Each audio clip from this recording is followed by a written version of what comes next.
الشيطان الرجيم بسم الله الرحمن الرحيم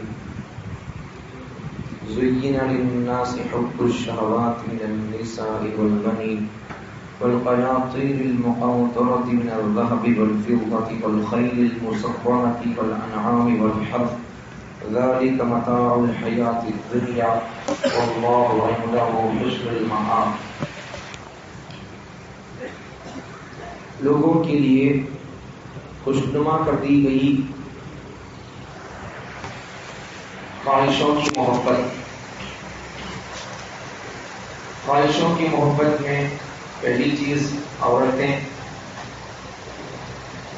مرد بچے، سونے چاندی کے لگے ہوئے ڈھیر اور نشان لگے ہوئے گھوڑے، چوپائے جانور اور کھیتیاں، یہ ساری چیزیں دنیاوی زندگی کا سامان ہے اور بہترین ٹھکانہ اللہ کے پاس ہے.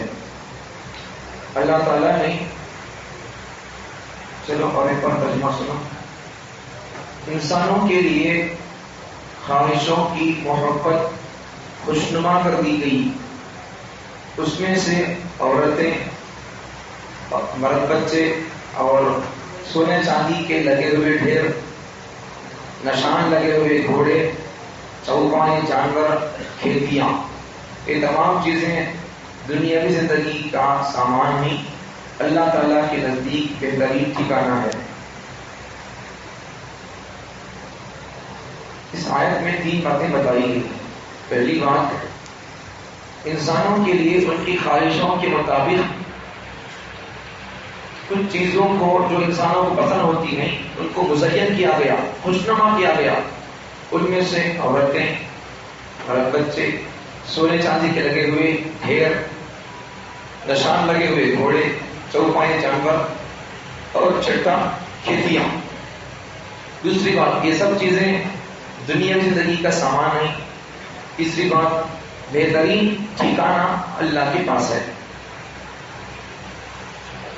انسانوں کی خواہش اور طبیعت کے مطابق انسانوں کی خواہش اور طبیعت اور ان کی پسندیدہ چیزیں ان میں سے کوئی نہ کوئی ہوتی ہے، اور ہر انسان کو یہ سب چیزیں، یہ 6 چیزیں انسان کو پسند ہوتی ہیں. ان میں سے پہلی چیز اللہ بیان فرماتے ہیں عورتیں. یہ انسان کی طبیعت اور خواہشوں کے مطابق یہ چیزیں ہیں. عورتیں کسے پسند نہیں ہیں؟ سب کو پسند ہے. ہاں، البتہ عورت کبھی ماں کی شکل میں ہوتی ہے، اب ماں کو کون پسند نہیں کرے گا؟ جس کی شادی ہو گئی ہے تو پھر اس کی بیوی ہوتی ہے تو پھر بیوی کو کون پسند نہیں کرے گا؟ بھان ہے تو پھر بھان کو کون پسند نہیں کرے گا؟ کون نہیں چاہے گا؟ تو ایسا ہی ہے. یہ سب چیزیں، خالہ ہے، نانی ہے، یہ سب چیزیں عورتیں ہیں، سب عورتیں ہی ہیں. تو پھر ان سے محبت ہوتی ہے، جائز محبت. تو عورتیں، آج کا زمانہ تو بڑا الٹا ہو گیا. جائز رشتوں کو چھوڑ کر ناجائز رشتوں کو پیچھے پڑ رہا ہے. ایسا نہیں ہونا چاہیے. جائز رشتوں سے جائز تعلقات قائم کر سکتے ہیں، کرنا چاہیے. اگر عورت نیک ہے تو پھر مرد کے لیے سکون کا ذریعہ ہے. بلکہ اللہ تعالیٰ نے قرآن مجید کے 21ویں پارے سورہ روم میں اللہ تعالیٰ نے جہاں اللہ کی بڑی بڑی اللہ تعالیٰ نشانیوں کو بیان کیا، اللہ اپنی بڑی بڑی نشانیوں میں سے عورت کو اللہ بیان فرمایا، اور اللہ عورت کے پیدا کرنے کے مقصد کو بیان فرمایا. وَمِنْ آيَاتِهِ أَنْ خَلَقَ لَكُم مِنْ أَنفُسِكُمْ أَزْوَاجًا لِتَسْكُنُوا إِلَيْهَا. ہماری قدرت کی نشانیوں میں سے عورت بھی ہے. وَمِنْ آيَاتِهِ أَنْ خَلَقَ لَكُم مِنْ أَزْوَاجِكُمْ. ہماری قدرت کی نشانیوں میں سے عورت کو ہم نے پیدا کیا. اور اللہ عورت کو کیوں پیدا کیا؟ اللہ سے بیان فرماتے ہیں وَمِنْ آيَاتِهِ أَنْ خَلَقَ لَكُم. ہماری قدرت کی نشانیوں میں سے ہے، کیا ہے؟ خَلَقَ لَكُم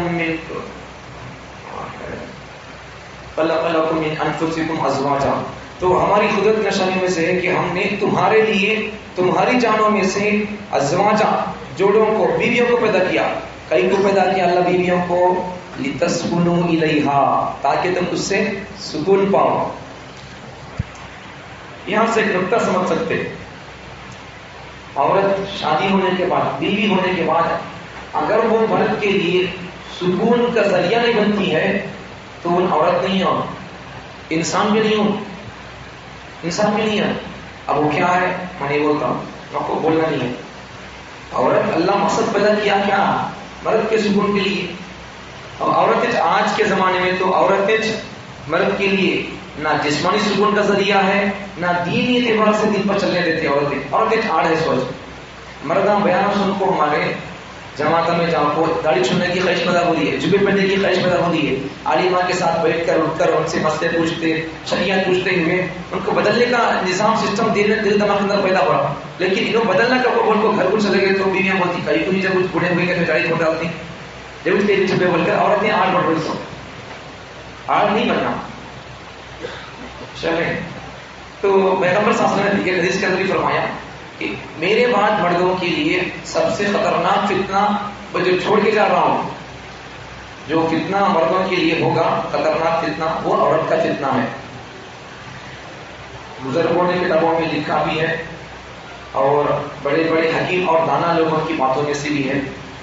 شیر کے پیچھے چلے جانے سے جان کا خطرہ ہوگا, عورت کے پیچھے چلنے سے ایمان کا خطرہ ہوگا. جان چلی گئی کوئی بات نہیں ہے, ایمان چلے گا تو پھر کوئی ہمارے پاس بعید نہیں ہے کیا بھی چیز ہماری. تو اس لیے عورت کے بارے میں بہت ساری باتیں ہیں. تو جائز چیزیں اور جائز شریعت حدود کے اندر رہ کر ان سے فائدہ اٹھانا چاہیے اور عورتوں کے مردوں کے لیے سکون کا ذریعہ بننا چاہیے. تو دوسری چیز ہے والبنین, مرد بچے. مرد بچے ہیں تو بھی آدمی کو یہ سب چیزیں اللہ تعالیٰ انسانوں کے لیے, ان سب چیزوں سے انسان کو محبت ہوتی ہے. تو اللہ وہی فرما رہا اب بندہ ان سب چیزوں, یہ 6 چیزوں پڑھ کر ہی اللہ تعالیٰ کی نافرمانی یا پھر آدمی آخرت کو بھول جاتا ہے. بھی تھوڑی تفصیل بھی کر سکتے لیکن ضرورت نہیں ہے. تو دوسرا نمبر پر مرد بچے. تو بدلہ کے بچے ہیں, اچھے ہٹے کٹے اور طاقتور بچے ہیں, خوبصورت بچے ہیں, تو آدمی کو ناز ہوتا رہتا, اسے ہمت ہوتی اسے. آگے تیسری چیز ہے سونے چاندی کے لگے ہوئے ڈھیر. کپا سمجھو, کپا سونے چاندی کے لگا ہوا کپا کسی کے پاس ہے, جیسا نیچر کا کپا ویسا سونے کا کپا ہے تو کیا کتنا مادہ ہوتا. تو جاتے جاتے روڈ پر دیکھتے جا رہی نیچر کا کپا ہے, کیا بھی ہوتا ہے آدمی نہیں بولے تھے. لیکن سننے کے چاندی کے کپے لگتا ہے تو ویسا آدمی کہتے بولیں گے ہاں کیا منہ بتا لگے اتنا بڑا مدد کرے بول کر. اچھا آگے چوتھی چیز نشان لگے ہوئے گھوڑے. کسی کے پاس گھوڑے ہے تو یہ بھی قیمتی چیز ہے. تو پھر عرب لوگوں کے پاس گھوڑے ہوتے تھے تو نشان لگے ہوئے گھوڑے ہوتے تھے. اور دوسرا مطلب یہ بھی ہو سکتا ہے گھوڑے نشان لگے ہوئے گھوڑے سے کہ گھوڑے چلنے کی جگہ ہوتی تھی, چراگاہ, تو کوئی بھی مراد ہو سکتا ہے. آگے والانعام, جانور, چوپائے, بکریاں ہیں, بھینساں ہیں, بیلا ہیں, اونٹاں, یہ سب چیزیں اس کے اندر آ جاتے ہیں. اگر کسی کے پاس 500 بکریاں ہیں, سمجھو 200-500 بکریاں ہیں, صبح کے چلنے جاتے بکریاں جگلوں کے تھا, شام کو گھر کو آتے, اب بکریاں والا پیسہ خوش ہوتا, اس کا دل کیسا رہتا, اطمینان کرتا ہوں میں ٹینشن کیا بھی نہیں اس سے. اس کے پاس اتنا کروڑوں کا پیسہ ہے کہ آج کی شکل میں نہیں رہتے, جانوروں کی شکل میں. آگے کھیتیاں, اب آدمی کے پاس 50 ایکڑ جنگل ہے, اسے کیا ٹینشن ہے, جن کی ریپیئر نہیں ہے, کوئی ٹینشن نہیں, پیسے جنگل کی شکل میں پیسے اس کے پاس ہیں. تو یہ سب چیزیں ہیں. تو یہ سب چیزیں کیا ہیں, یہ ذالک متاع الحیات الدنیا, یہ ساری چیزیں بس دنیا کا ایک کو فائدہ اٹھانے کے واسطے سامان ہے ہوتا چاہیے. تو اس لیے آدمی ان کے پیچھے پڑ کر آدمی اللہ کو بھولنا نہیں, غافل نہیں ہونا آخرت سے.